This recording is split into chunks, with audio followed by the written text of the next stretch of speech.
Assalamualaikum everyone! How are you? Ang aking mga anak ay masama ang pakiramdam dahil sa panahon nga dito. So, bibigyan ko sila nitong may ginawa ko, oh. Tapos nilagyan ko lang ng lemon at iinumin na nila. Ayan, meron silang tagi-isang baso. Ayun si Adi, oh. Iinumin namin yan. Ito yung sa akin. O, diba?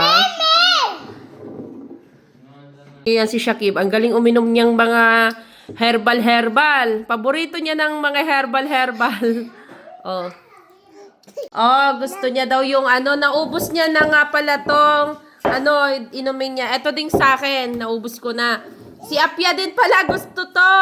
Oh. Ayan si Apia, papainumin ko nito. Ayan si Shamel. Si Adi, malapit na rin maubos. Lalagyan ko pa siya ng tubig ulit. Kasi marami pang mga tirang vitamina yan eh. Sayang naman kung itapon pa, diba?